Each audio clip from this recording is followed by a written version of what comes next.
রাসূল সাল্লাল্লাহু আলাইহি ওয়াসাল্লামের বয়স যখন 8 বছর 3 মাস, তার দাদা দুনিয়া থেকে বিদায় হয়ে যাবেন। রাসূল আকরাম সাল্লাল্লাহু আলাইহি ওয়াসাল্লামকে কার কাছে? আল্লাহর নবীকে রেখে যাবেন। তার চাচা আবু তালেবের কাছে ডেকে বললেন, ওগো আবু তালেব, আমার নাতি মুহাম্মদকে তুমি লালন পালন করবা। নবীজি আলাইহিস সালাতু ওয়াস সালাম তার দাদার থেকে এনে যখন তার দাদা চলে গেল, আবু তালেব সন্তানের মতো মহব্বত আর ভালোবাসে। ইয়া রাসূলুল্লাহ, ইয়া হাবিবাল্লাহ, নবীজি যখন 8 বছর 3 মাস অতিক্রম হয়ে যায়, তার চাচার ঘরে লালিত পালিত হয়।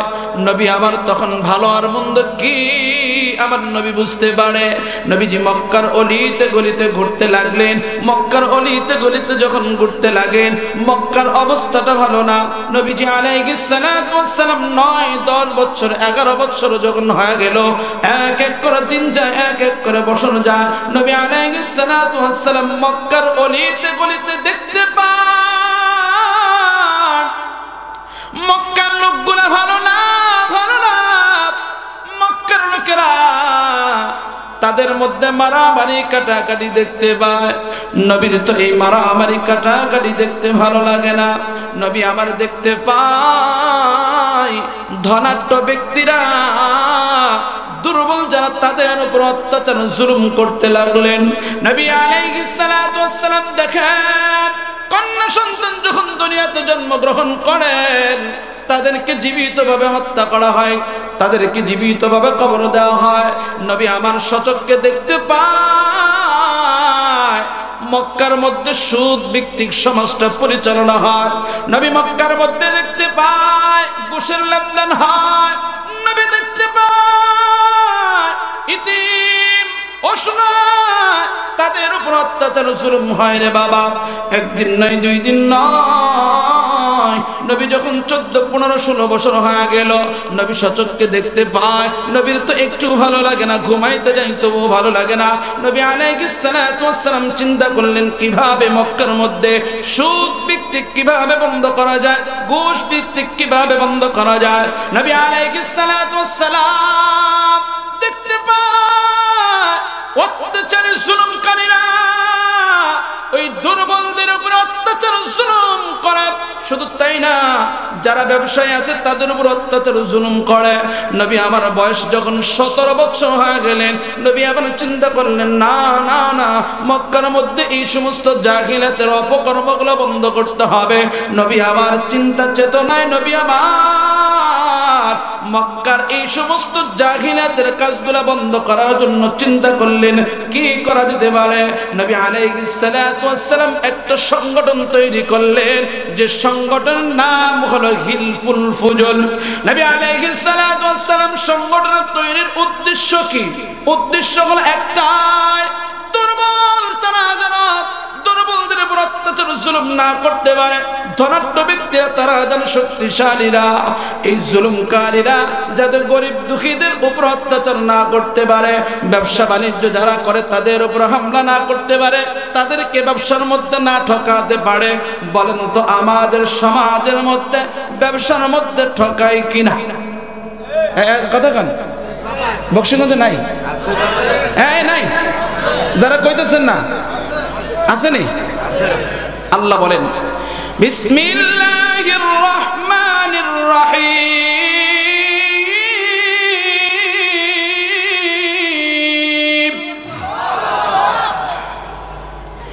ওয়াইলুল লিল মুতাফফিফিনা আল্লাযীনা ইযা ইক্তালু আলান নাসি ইস্তাওফুন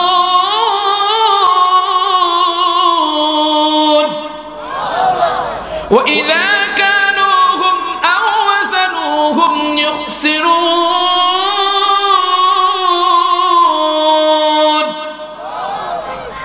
আল্লাহ তাআলা এই সূরার মধ্যে ব্যবসায়ের উদ্দেশ্যে আল্লাহ এই সূরা নাযিল করেন। আমাদের সমাজের মধ্যে একদল আছে দেখবেন, ন্যায় বেশি দায় কম, আছে কিনা? হ্যাঁ আছে কিনা কম?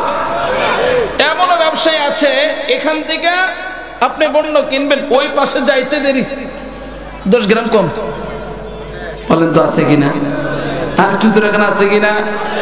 1 কেজি নিছে, 1 কেজি নিয়ে অপর পাশে আরেকজনকে যখন আরেক দাঁড়ি বললে মাপবে, মোটামুটি আস্তে আস্তে এই মানে এই কয়েক কদম দিতেই দেখি 10 গ্রাম কম। এই ব্যবসা আছে কিনা? ঠিক কিনা? আমি বাসায় হঠাৎ করে আমার ফ্যামিলিতে ছোটখাটো একটা অনুষ্ঠান পরিবার নিয়ে সকালবেলায় গোশত কিনতে যাবো, আমার ছোট ভাইরে বলছি যে গোশত কিনে যান।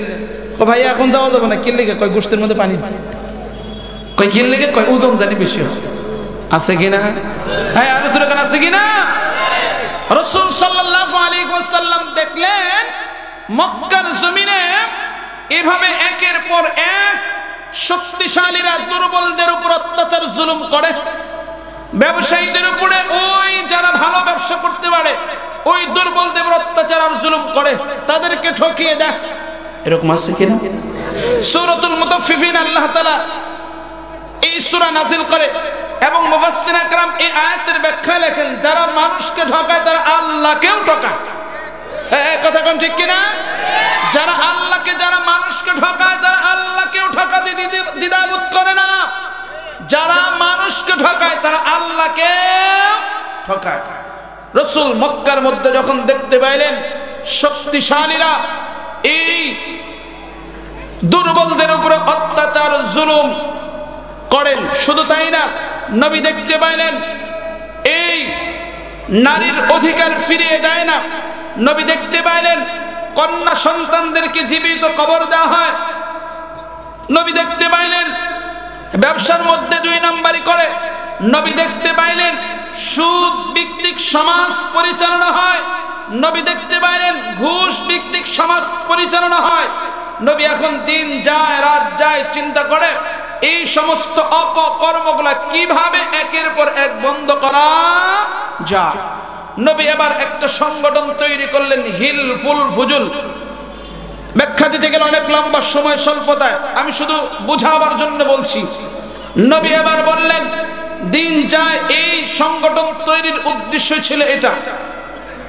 নবীজি আলাইহিস সালাতু ওয়াস সালাম সংগঠন তৈরি হয়েছে, একের পর এক এভাবে কাজ চালিয়ে যাচ্ছে, কিন্তু দেখলেন নবী মক্কার সমস্ত মানুষদের নবীর হাঁটা চলা ফিরা কথাবার্তা উঠা বসা তার কাজকর্ম মক্কার মানুষদেরকে মুগ্ধ করে দিয়েছে।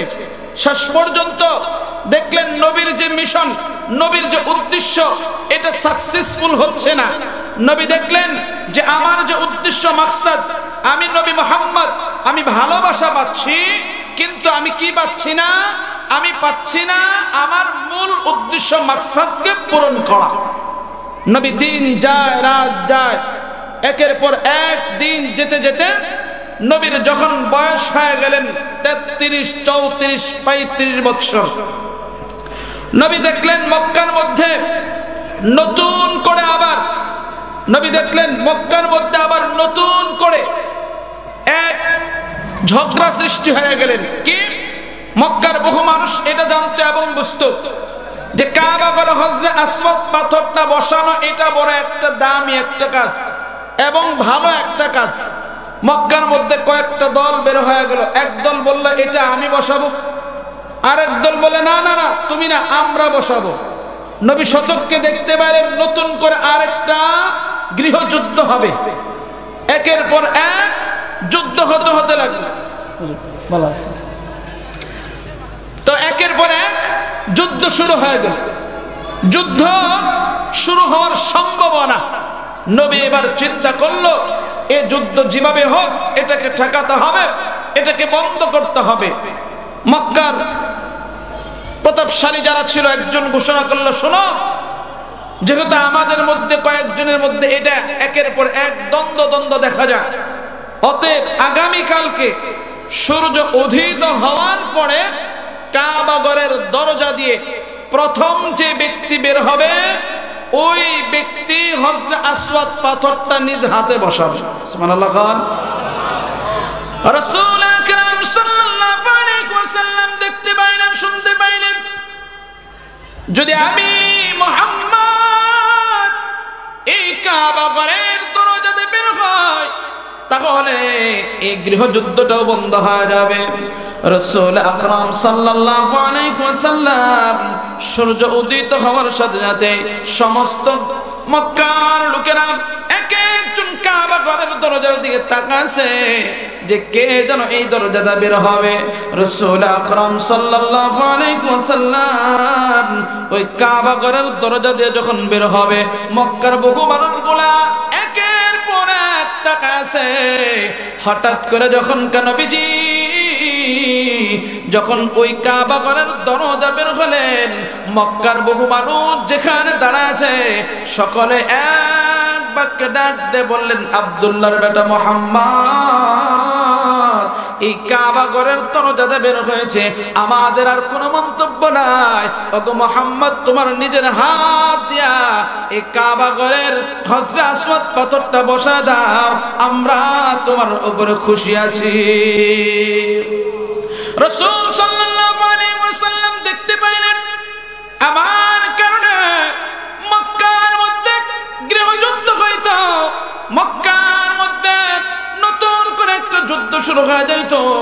নবীজি আবার বের হয়ে গেলেন, নবীজির চাদরটা বিছায়া দিলেন, চাদরটা বিছায়া দিয়া সমস্ত গোত্রের লোকদেরকে বললেন, শোনো শোনো, তোমরা সকলে এই পাথরটার মধ্যে চাদরটার মধ্যে ধরো। নবীজি আলাইহিস সালাতু ওয়াস সালামের হুকুম যে সকলে যখন এক এক করে চাদরটা ধরলেন, আল্লাহর নবী হাত মোবারক দিয়া এই কাবা ঘরের পাথরটা সুন্দর করে, হজরে আসওয়াদ পাথরটা সুন্দর করে বসা দিলেন। সমস্ত মক্কার লোকেরা নবী মুহাম্মদুর রাসূলুল্লাহ সাল্লাল্লাহু আলাইহি ওয়াসাল্লামকে দেখা অত্যন্ত খুশি হয়ে যায়। মক্কার মধ্যে প্রত্যেকটা লোক নবীজির প্রশংসা করলেন, আরে মুহাম্মদের কারণে আজকে তো আমাদের গৃহযুদ্ধটা বন্ধ হয়ে গেল। নবী নিজেও দেখলেন আমার কারণে, আমার এই কারণে মক্কার মধ্যে নতুন করে আর গৃহযুদ্ধ হইল না, আবার যুদ্ধটা কখনো হবেও না। আল্লাহর নবী আলাইহিস সালাতু ওয়াস সালাম এবার দেখলেন যে আমার মিশন ছিল, উদ্দেশ্য ছিল কি, সমাজের মধ্যে দুর্বলদের উপর অত্যাচার নির্যাতন হয়, এই দুর্বল কিভাবে বন্ধ করা যায়, অত্যাচার বন্ধ করা যায়। নবীজি আলাইহিস সালাতু ওয়াস সালাম মক্কার লোকদের ভালোবাসা পায়, আমানতের ঘোষণা পায়, নবীজি সত্যবাদী এই ঘোষণাটা পায়। কিন্তু নবীজির সত্য এবং উদ্দেশ্যটা তো মাকসাদ পূরণ হচ্ছে না। নবীজি একের পর এক চিন্তায় পড়ে গেলেন, কি করা যায়, আমি তো মক্কার লোকদের ভালোবাসা পাই কিন্তু আমার মাকসাদ তো পূরণ হয় না। নবী আমার দিন যায় রাত যায়, নবী এবার মনে মনে বলেন যে না না না, আমি মুহাম্মদ, নবী চিন্তা করলেন না না, মক্কার প্রত্যেকটা লোক আমাকে ভালোবাসে কিন্তু আমার উদ্দেশ্য মাকসাদ তো পূরণ হচ্ছে না, সুদ সমাজে বন্ধ হয় না, ঘুষ সমাজে বন্ধ হয় না, অত্যাচার জুলুম বন্ধ হয় না। নবী দেখলেন একজন আরেকজনকে ঠকায়, এটাও তো বন্ধ হয় না। কন্যা সন্তানকে অত্যাচার জুলুম করে তাদেরকে জীবিত অবস্থায় কবর দেওয়া হয়, এটাও তো বন্ধ হয় না। নবীজি দেখলেন যে নারীর অধিকারটা পর্যন্ত ফেরা দেয় না। নবী 40 বছর হয়ে গেল, এবার নবীর চিন্তা হলো না না, আমি মুহাম্মদ তো শ্রেষ্ঠ হতে পারি, আমার মেধা শ্রেষ্ঠ হতে পারে, কিন্তু আমার চিন্তা এবং চেতনা দিয়া সমাজ কখনো পরিবর্তন হবে না। নবী আবার চিন্তা করলেন, না না না, আমি মুহাম্মদ শ্রেষ্ঠ হতে পারি, আমি মুহাম্মাদের সংগঠন শ্রেষ্ঠ হতে পারে, আমি মুহাম্মাদের কথাও শ্রেষ্ঠ হতে পারে,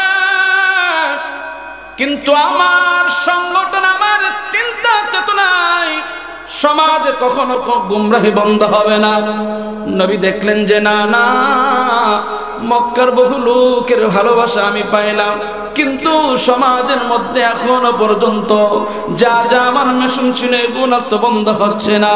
এবার নবী বললেন আমার সব চিন্তা বাদ। ভালো করে নবী চিন্তা করলেন আমার চিন্তা বাদ, বলেন নবী বললেন আমার হলো কি? কয় আমার চিন্তা দিয়ে সমাজ পরিবর্তন হবে না। আল্লাহ নবী সব কিছু ছেড়ে দিয়া ওই হীরা পর্বতে যান। হীরা পর্বতে গিয়ে ধ্যানমগ্ন অবস্থায় কুরআনের জন্য অপেক্ষা করে। নবী বলেন আমার চিন্তা দিয়ে সমাজ পরিবর্তন হবে না। ধ্যানমগ্ন অবস্থা হয়ে গেলেন। নবীর চিন্তা হলো আল্লাহর পাঠানো কিতাব, আল্লাহর আইন দিয়ে যখন সমাজ পরিচালনা হবে তখন এই সমাজ শান্তি আসবে। আল্লাহু আকবার। আর একটু জোরে কান। নবীজি সমস্ত চিন্তাবাদ। আমি আপনার কাছে প্রশ্ন রাখতে চাই, আমার নবীর শ্রেষ্ঠ এরকম মেধা আরো কারো হবে? আর একটু জোরে কান। আমার নবীর শ্রেষ্ঠ এত সুন্দর সংগঠনের মতো আরো কারো হবে? জোরে কান। আমার নবীর মেধা, আমার নবীর চিন্তা এবং চেতনার মতো কারো এরকম চিন্তা চেতনা হবে? বলেন বলেন হবে? এ মুসলমান, আমি প্রশ্ন রাখতে চাই, জাতিকে প্রশ্ন রাখতে চাই, সমাজকে পরিবর্তন করার জন্য চিন্তা চেতনা এক একজন এক একভাবে পদ্ধতি অবলম্বন করে। আমার প্রশ্ন হইল, নবীজির চিন্তা চেতনা দিয়ে সমাজ কখনো পরিবর্তন হয় নাই। নবী হীরা পর্বতে গিয়ে কোরআনের অপেক্ষা করলেন, কোরআন দিয়ে সমাজ পরিবর্তন হয়। অতএব আমার চিন্তা নয়, আমার আল্লাহর কোরআন দিয়া সমাজ যখনকার সংগঠন তৈরি হবে আর কোরআনের উসিলায় আল্লাহ সমাজ পরিবর্তন করে দিবে। আমার কলিজার টুকরা বাবারা, আমি বুঝাতে চাই, দেশ স্বাধীন হওয়ার পরে থেকে, দেশ স্বাধীন হওয়ার পরে থেকে নিয়ে কেউ থেকেছে 5 বছর, কেউ থেকেছে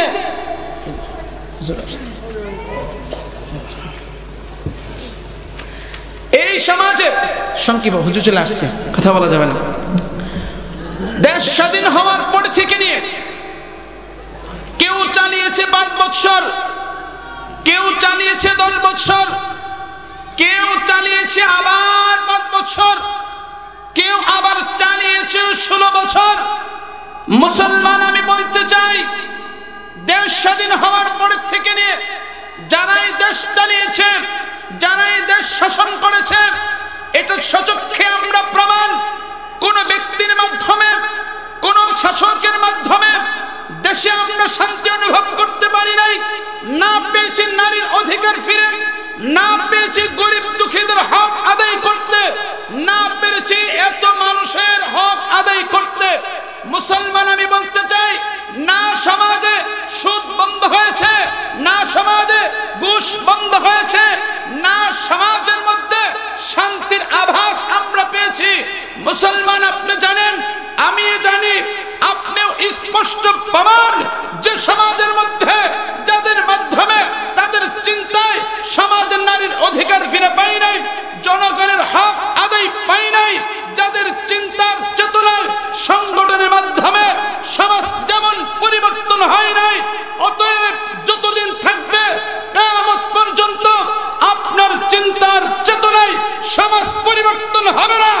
যতক্ষণ পর্যন্ত কোরআন আর সুন্নাহর বাস্তবায়ন এই জমিনে না হবে, ততক্ষণ পর্যন্ত জনগণের শান্তিও আসবে না। কথা বলেন ঠিক কিনা?